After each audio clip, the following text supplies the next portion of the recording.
right, y'all. So we're back at it again. I had to run out to Ramsey County real quick. So this story is going to be about when I worked, and this was actually pretty recent. This isn't going way back into the files. This story is about when raise up the mic a little bit. This story is about a situation where you had, where was I working? Well, at this time I was working at two positions. So one position I would do during the week, and it was doing Salesforce support. I'll say that much. And then the other position, on the nights and weekends, it was like a digital PCA. So it was like tech support. So I was trying to get some extra bread, saving it to buy a house, right? So what ended up happening was basically, and in this position, what's interesting about it is I losing my train of thought and everything. What I was doing was I was working on this second book. So this position gave me a lot of time to work on. See if I got it on. Well, I probably got it somewhere in another one. The Intricacies of Being Black in Information Technology, my second volume. I spent tons of time pulling together scholarly articles, historical documents to bring about the facts. You see what I'm saying? For the social discourse and the narrative that I was trying to, put forth to further the discussion. So as I was doing this, I'd take calls here and there, and then you're just looking at sensors and stuff like that and just looking on cameras just to make sure. So anyway, there was this white lady that was working. She was like a nurse some of the time. I had suspicions. I had some suspicions, but we had a decent work. We had a decent working environment considering between the both of us. We didn't really have any problems.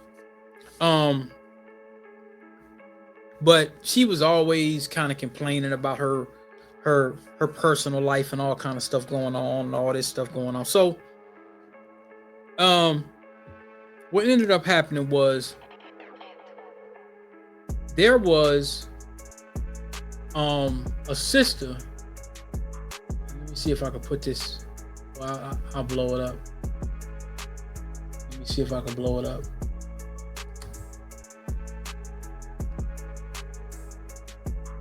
All right, so I'll put that there. I bet my eyes a little tired. I ain't been sleeping very well. So this woman has some issues going on or whatnot. So one day there was one of our other co-workers was coming in to relieve me. Now, I don't know if she was biracial. I think she was just a real high yellow sister. She's like super light, and but I can just kind of tell by the way she talks. Like I've seen her a couple different times where she comes in, like this is a real sister right here. She ain't one of these, you know what I'm saying? So she had brought her son in, piggybacking off the last story time. She brought her son in.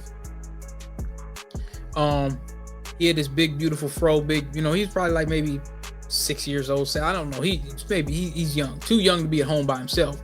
So she came in.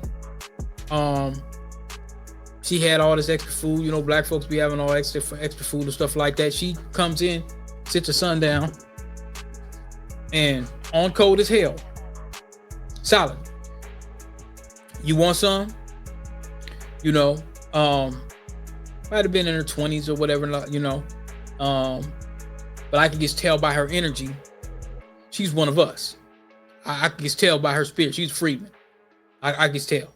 I ain't even gotta ask. Anyway, so she says, "You want something to eat?" And you know, she's trying to. I got some extra fries and burgers and all that. So I think I might have took a fry, or you know, I wasn't really that hungry. I was getting ready to leave and go give me something to eat, but she offered it. So the white lady sees her son, um, and she mentioned something about his hair, and he had a lot of it. You know what I'm saying? Like he had a lot. Like he had beautiful hair. You know what I'm saying? And the white lady says, "Well, hey, you know, oh, you got a lot of hair. What you gonna do with all that hair?" That's all it took. The sister immediately responded. She said, "What do you mean with all that hair, whatever?" So, you know, the white lady, she was acting like she was doubling down on it. Like, you know, he's got so much hair. What are you going to do with it? Or, you know, and all this kind of stuff. Like, and so she said, the sister's like, "That's how he wears it." I immediately got on code off the rip, echoed it. That's how we wear our hair. You see? That's what you're supposed to do when you have a race soldier do something like this. Now, right at the time, the sister, I never discussed it with her, but the sister wouldn't have known what I knew. That's why I jumped in there and got on code immediately to defend her, because she was trying to be funny. And she said it in front of that boy, and I wasn't going to let that go. You see what I'm saying? Because now he has a complex, because you have some white person that wants to say something about his hair. And she wasn't saying it in a way of endearing. She was kind of like, okay, he has so much hair, it's an issue. So remember, they don't just attack us just from, well, you black. Your hair is an attack. We're going to attack every state of being of blackness that you have. Now, this is the workplace. You see what I'm saying? So I could tell when she said that, the sister kind of frowned up her face. I could tell by what kind of spirit she had off the rip how she was going to respond. She wasn't going to get up there and start yelling and cursing like Jasmine Crockett. I knew she wasn't going to do one of them, but I knew she was going to respond. I knew she was going to check her immediately. She said, "Hey, you know, what's wrong with his hair? His hair, this is how he wears his hair." And not even 5 seconds later, I come up because I'm defending that little boy, because that's what he needs to see. Now, a Sambo would have got up there talking about, "Well, yeah, you know, he needs to cut it and he needs to do this and he does it." There was nothing, it wasn't, you know, nothing wrong with it. There was nothing wrong with his hair. His hair was very, let me see if I can find a picture of what his hair looked like.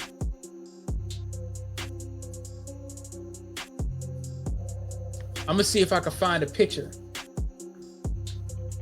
It looked like this.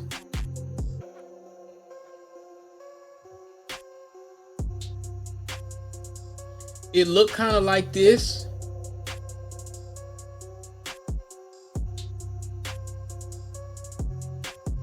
That's how it kind of looked. And I'm trying to think of another picture where it may have looked at. It looked, because there was a boy, it reminded me of this too. It looked kind of like that, or maybe a little like this, you know. So there wasn't nothing wrong with his hair. It wasn't looking lopsided and crazy or nothing like that. No, it was, you know, it looked just like a, and I'll get to that picture in a minute, but it looked like, that's how his hair looked. That's how his hair looked. It looked kind of like that. Nothing wrong with it. And the way that, like I said, the way that she said that because she thought that she was maybe one of these high yellow Negroes that was basically going to start cooning and, "Oh, I'm biracial, and yeah, you're right, we should do something." And yeah, she probably thought she had one of those, and she didn't. Soon as I said something, The white lady start copping pleas. Now, let me give you the background. She had an issue with sisters. She used to always talk about her ex-husband and all this kind of stuff. Oh, he's with a younger woman and all this kind of stuff. And I'm kind of like, I told her, I said, well, if that's your ex and you ain't, and I think she might have had kids by him. But she was always butthurt about about this woman and this woman, and he got this woman over by my kids and all this kind of, I just gets all kind of gets stuff, and I'm kind of like, well, whatever. He done moved on.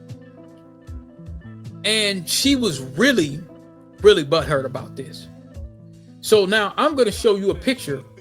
One day, I didn't really care, but she wanted to get, she says, hey, yeah, and yeah, this younger woman, he has now and all this. And now I see why she was pissed off. That's what she looked like. She kind of reminds me of her.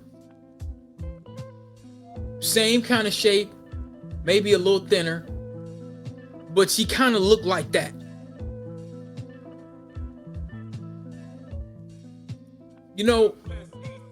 Sisters that look fly in the workplace, sloppy Karens don't like that at all. So now I can kind of see where the vitriol was coming when she started attacking this little black kid's hair. It was an attack on her children, which is usually the first thing the race soldiers do. They attack your children. But the attack was mainly because of the sister. You see what I'm saying? The sister brought her child to work and she wanted to start attacking his hair. When she showed me the picture, the first thing she said is, oh, I don't have no issue with the fact that this is a black woman. That was the number one takeaway. Look at her. She looked like that. She kind of looked like that. Maybe a little darker. Now, the white woman,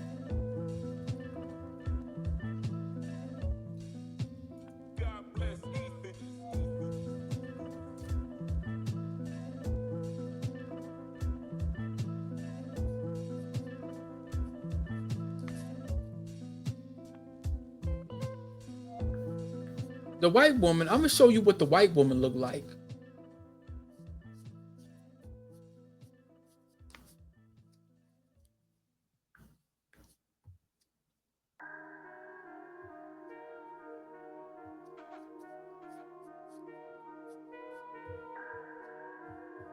I'm going to show you what she looked like.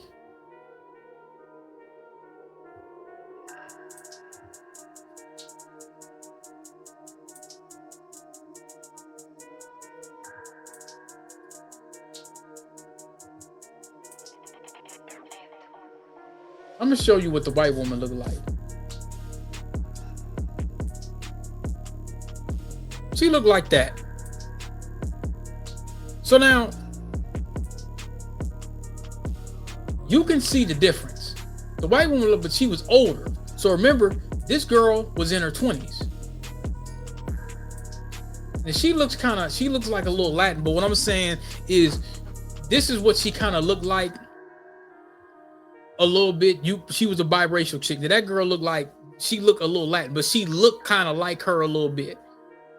But blacker features, if you will. Now, her ex was always a topic of discussion whenever the workplace was going on. So just picture this lady right here, but shorter, sloppier, older. Add 15 years or so. Add 15 years. And you'll see what I'm talking about. You got to add 15 years. Now, maybe I could get a little closer to what the sister looked like.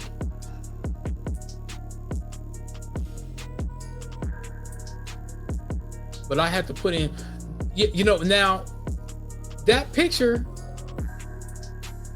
I'm trying to think.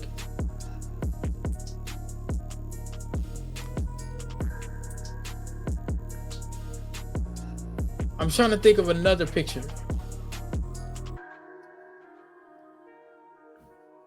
I don't see anything. Yeah, I don't see anything of what she may have looked like. Yeah, I don't see anymore. But she kind of reminded me of that first one that I showed you. That's what she kind of looked like. So she had a real bug in her ass about sisters that look younger and better and more fitter than her. And she made it her business to let me know that there was no racial animosity. She mentioned that several times. Well, my ex thinks that, it's an issue because of her race.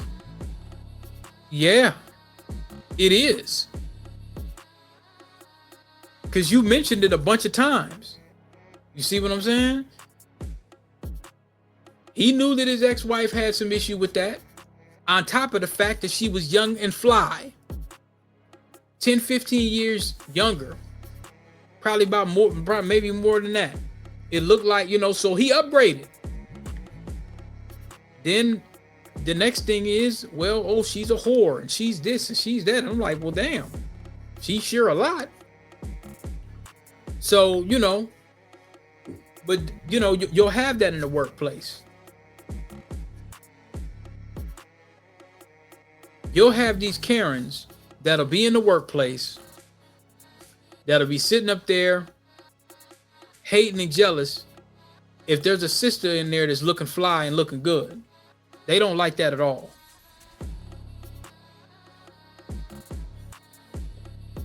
Because it shows them up. Here's the ideology.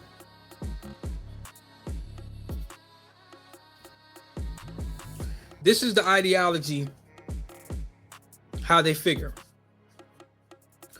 They figure I'm white, and that's enough for me to be powerful. That's what they're thinking. I'm white, and that should be enough.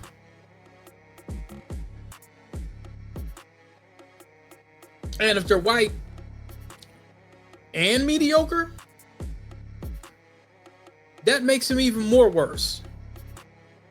Because you got a sister that's coming in that she knows the DEI banner is not really necessarily going to work for her. She knows that. So she's going to have to work and prove herself. But then she looks good. You see what I'm saying? So even if the white guys ain't really interested in black women like that at the job, if they have any luster or if they have any lust about themselves, they gonna look.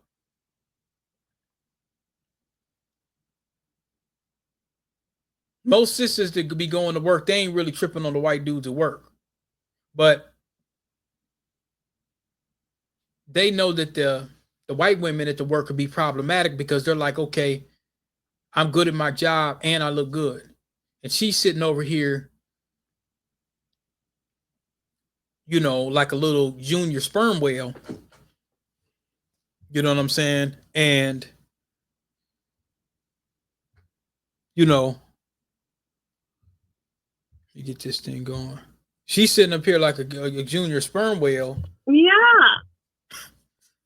And she's surpassing you. So they will do that. So that's the story on that. But yeah, you got to back folks. Like the situation I was telling y'all that had happened not too long ago. A brother, at first I was just going to kind of leave it alone and just take it as it is. And he's like, no, you got to say something.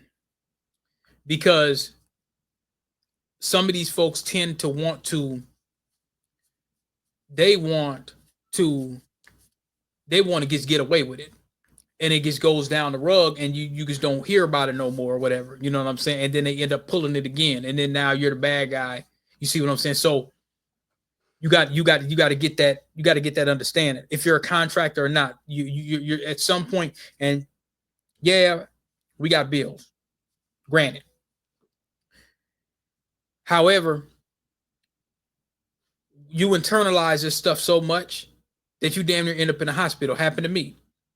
The work stress or whatever is going on, and you want to snap inside because these folks playing with you, so you're holding it in all the time.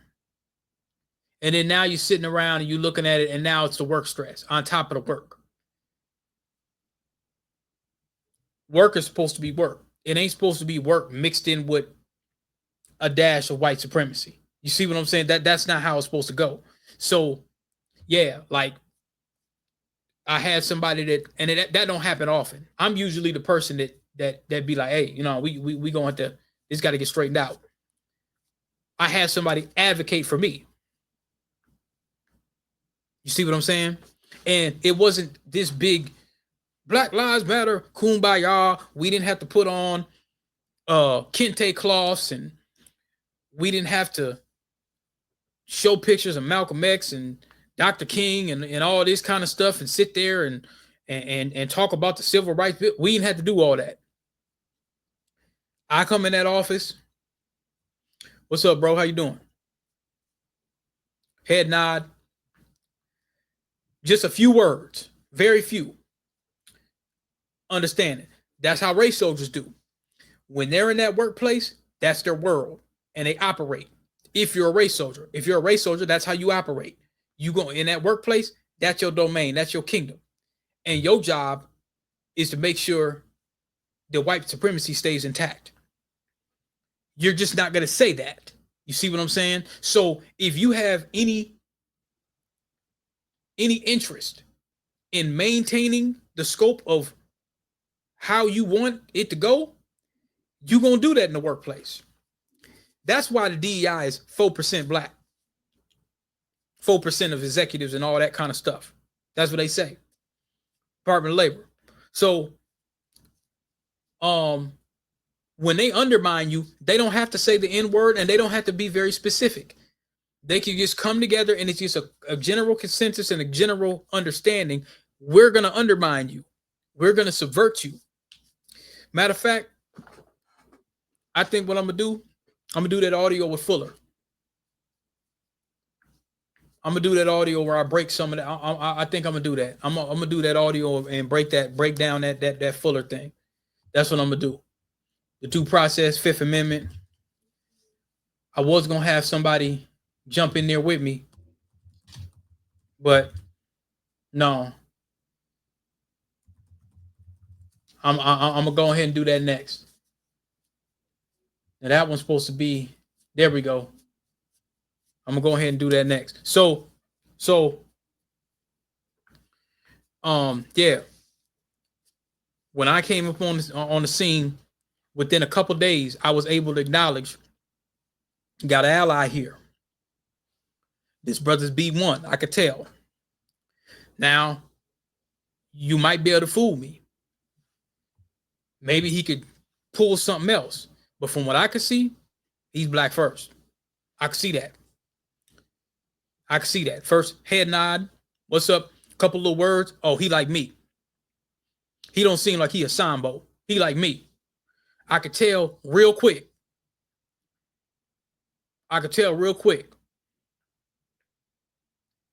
I ain't even had to get to the point of, hey, bro, where your people from?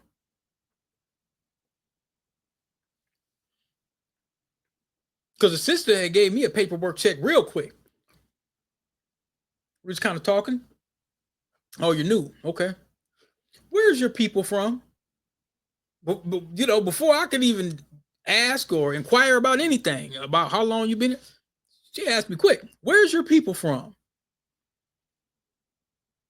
Because, it's a general question that most black folks You know what I'm saying? Ask each other.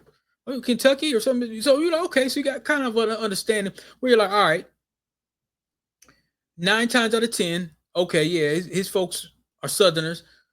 No, most of the time, pretty decent folk for the most part. You got your outline, but for the most part, generally you be like, okay, well, you were raised with that kind of, you know what I'm saying? Most of the time. Now you gonna get you gonna get some snakes too. Let's not get that confused. You gonna get some snakes, but oh you okay, your people's from Mississippi, Georgia, whatever the case may be. Then now it might be a name. Oh, you know the Smiths. You know this and this, that, and the third. And they be like, okay, yeah, yeah, I know them. I know them. So I knew that I had somebody there with me if something goes down and something went down, and I needed somebody because I was gonna be like, well, I'll just kind of, but then the situation would have been a little weird because, like I say, somebody got one time to mistreat me at work just once, and after that, I'm looking at you sideways. But I had somebody to advocate. You see what I'm saying? On my behalf. Like, okay, he didn't do nothing wrong. No, we can't have we ain't gonna be no punching bags. You see what I'm saying? And that's what I did with the sister. I did that automatically. I didn't even know I was doing it. Well, his hair. What are you gonna do with that hair? What are you gonna do with that hair? Before we go,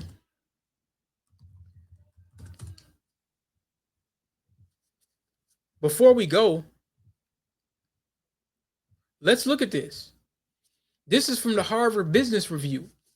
How hair discrimination affects black women at work. They had to pass the damn Crown Act. Y'all know that? They had to pass the damn Crown Act. The hell with the 14th Amendment. We still getting targeted about our damn hair.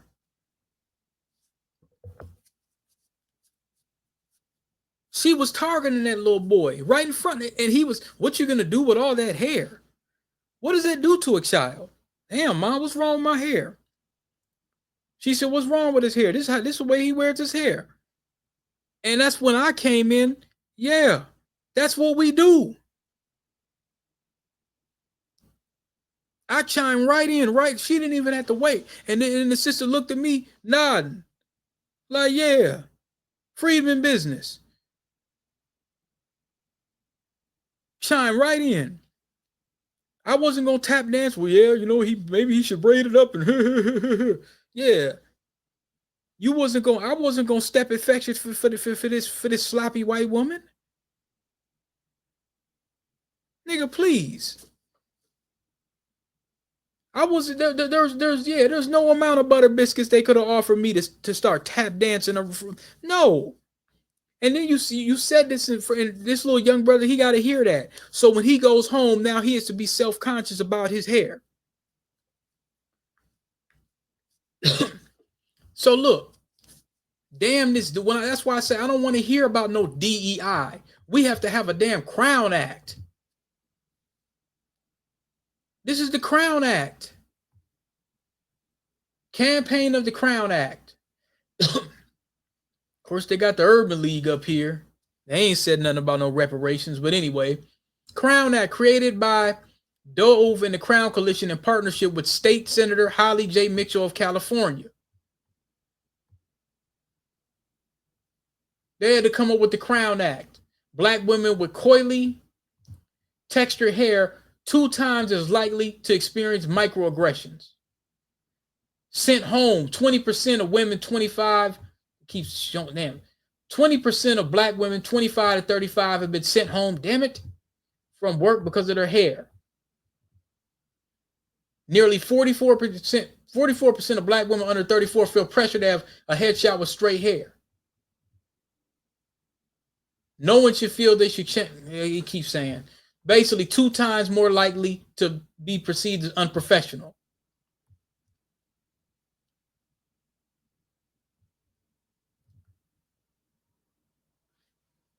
The only race of people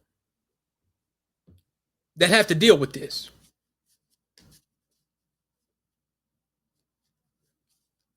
These are black women having this issue at work. You have to pass a law. Oh, check this out. This proves my point right here. That's why I was raising hell. That's why I told her, like, they ain't nothing. 66%. Hold on, let's go to this. 86% of black teens experienced discrimination said they've experienced it. I wish this thing would stop. Based on their hair by the age of 12. That boy wasn't even 8 years old. I don't know. He wasn't even 8 years old.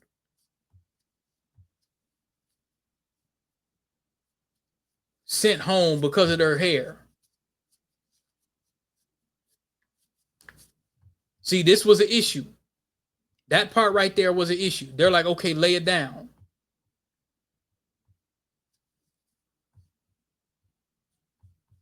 Yeah. They had to pass the damn Crown Act.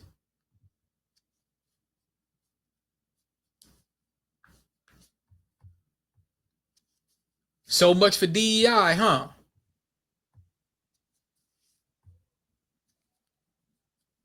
How to mitigate hair bias. Now, what they're really saying is white supremacy. They're talking about it being dehumanizing. So now we're not just going to attack your skin, we're going to attack your hair. Okay? I just thought that was very interesting. So, yeah, that's the end of the story. That's the end of the story, y'all. So I just wanted to kind of put that in a proper perspective because, you know, that's just me. I seen that once. I've heard this before, but I actually lived it, and it wasn't, well, no, I was going to say it's not an infraction against me. No, it's by proxy an infraction against me because that could have been my child. That's why I raised so much damn hell about the Sambo DOJ DA that pretty much dropped the ball on the Emmett Till case. That's my child. You see what I'm saying? That's my child. That could have been my child. Tamir Rice, that's my child. That's how I see that. I'm not seeing that as a, well, that's them niggas over there. No. You see what I'm saying? Because first, this is hair. Then the next thing you know, it's the way he dresses. Then the next thing you know, something happens to him and he's rolled up in a damn mat. You see what I'm saying? That it starts there and then it ends up something else. You see what I'm saying? And so, yeah, that's why I had to advocate. So what I say, hey, be on code and be an advocate at work. You see a race soldier attacking a sister, and they do, and you got to think, she may not have been so quick to attack me. If I would have brought my son in like that, she might have said that too. Maybe. You see what I'm saying? But she thought I was just going to sit there and not say nothing because we got this camaraderie. Oh, he's a work guy, and I told him that, my ex-husband, he's with a black woman now, and I'm not racist, so I could just, so she thought that and that's what I'm saying, the luxury. They have the luxury to be able to do that. And most people would say, oh, well, it was an innocent. No, I know what that is. And we identified it quick. That's how we got on code so easily. We were locked in step like Voltron. The Power Rangers? We got locked in step quick. You see what I'm saying? So we understood quick on how to handle that. And that's how you handle stuff in the workplace. You get locked in step with each other. You ain't got to throw a Black Power rally. You ain't got to talk about Chairman Fred and the move and all that. You don't got to do all that. You can just get on code immediately. That's how they do it. That's how they do it. You see what I'm saying? We don't have to do a second line and come with African drums and y'all the oppressors and y'all this, that, and the third. We ain't got to do a bunch of backflips and a bunch of cultural achievement reports and all that. No, you just simply do that. You start with doing stuff like that. And then now, if that lady would have been like, well, you guys are, being offensive, or you seem like you're offended and you're flustered. That's what they'll try to do. You're angry and you're flustered. No, no, man. We just want to know what's wrong with his hair. Oh, there's nothing wrong with it. I didn't say there was anything wrong with it by default. And see, the boy's sitting right here. So now we're discussing this shit. You see what I'm saying? He was sitting right there. So I had to stand up. So that's one story. I probably got a bunch of stories. I'm trying to think of some other ones that I got, and how I went about handling it. So let me go. I'm 10, 15 minutes beyond. So let me go to the next story. This next one is going to be about due process. Since we're talking about the workplace, due process in the workplace. So I'm going to be doing like a live review. Man, I want to put this on video, but we'll see. We'll see. I think I'll do both. I think I'll try to do both. Okay. All right. Let's cut this off. Get rid of my beautiful face.